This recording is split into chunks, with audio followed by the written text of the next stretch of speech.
Hello! The new cycle of Stygian Onslaught dropped this morning, so just like usual, I will try to beat the fairest difficulty with the least amount of 5-star units I can and give some tips on the way. And as always, none of the 5-star units have constellations, no one is using 5-star weapons, and the Battle Pass weapons are not allowed.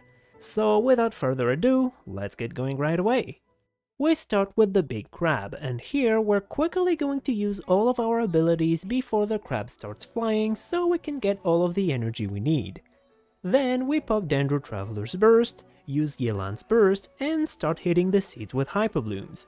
Now, I'm gonna be honest, I haven't fully figured out the most optimal way to break them as fast as possible on this phase, but I did notice more consistent results with double Hydra teams than with double Dendro teams. But I've seen people clear it with double Dendro just fine, so it's probably just a skill issue.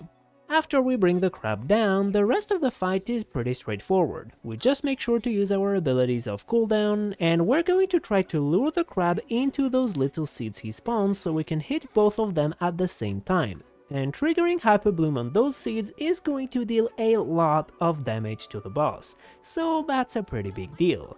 Anyway, while the rest of the fight is going, let's talk about teams a bit. There's really not 200 ways to beat this boss. It's heavily designed around Hyperbloom and punishes you if you try to use Burgeon, so you're pretty much forced to play Hyperbloom variants, or Nilo Bloom if you have her.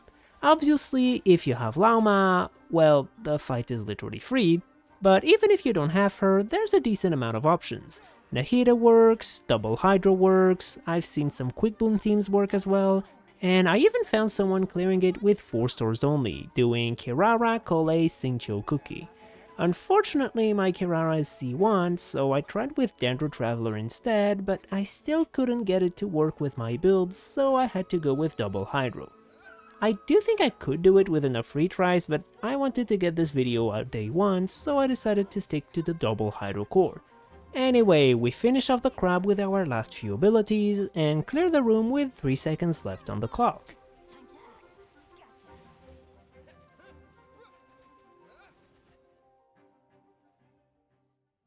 Now it's time for the Aeon Blight Drake, and there's actually a lot of teams you can use here. Around every quarter of his health, this big boy will get insanely high resistances to the element you dealt the most damage with, so you want a team that can deal a good amount of damage of at least 2 different elements. Overload teams with Chevres in general are pretty good, and that's what I did here. I took Veressa as the Electro carry and Xiongling as the Pyro carry. I don't worry about Xiangling's burst for the first rotation, because in order to allow her to deal enough damage, I had to leave her on an attack stance with the catch, so her burst will only be ready on the second rotation. And that second rotation is exactly when the Electro resistance pops up.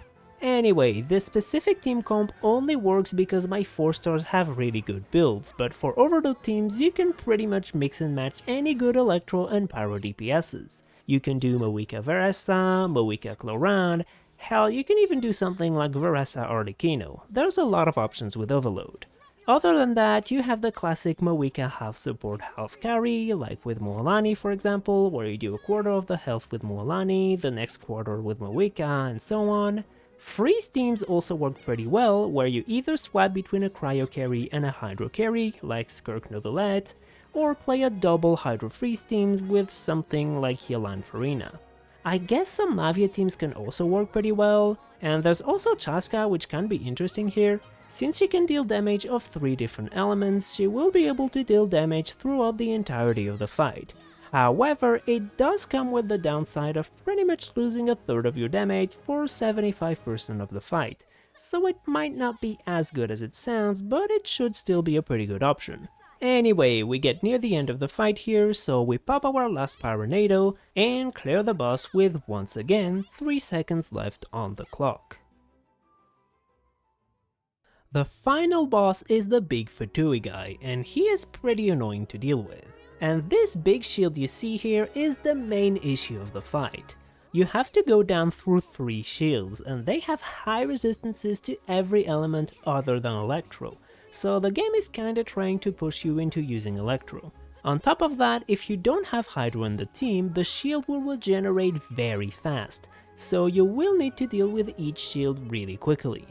Anyway, I chose the Lunar Charge route with Ineffa here, but there's a few other angles you can use here, which I will talk about just after. If you are going for the Electro Charge route though, the most important thing is keeping track of Oz to respawn him off cooldown, and in my case I know as well because she also has a really short cooldown. And talking about Ino, I have to point out that this level 40 C0 Ino with level 0 artifacts was able to give me about the same results as my C6 Xingqiu here, thanks to the 120 EM and Lunar Charge damage bonus she gives from activating the Notcry Resonance. Anyway, not everyone has an Effa though, so let's quickly talk about some different teams. I've seen some people clear with Novelet, Farina, Kazuha Official, so basically a Novelet Taser team. I've also seen people clear it with Varesa Overload, but since you don't have Hydro, you do need to reach the right damage threshold to be able to destroy the shield before it regenerates. I've also seen regular Taser teams like Varesa or Clorand with Farina, although none of the Clorands I've seen were using 4-star weapons. Freeze teams are also surprisingly good. If you have Skirk's premium team, you can freeze the boss so much that it doesn't have time to pop his shield a second time, completely making up for the fact that you struggle more with the first shield. And there's probably some cursed over vape stuff you can do, although the only ones I've seen so far were using an Effa. Anyway, we quickly rotate through our abilities one last time, and we beat the Fatui guy. Alright, that was it for the video. I hope it could help some of you. You can see my builds in the background here, and make sure to not miss my wonderful level 40 Ino build. It's so beautiful, I love it. Anyway, I hope you enjoyed the video. I wish you good luck in your Stygian Onslaught clears, and I'll see you in the next one. Bye bye!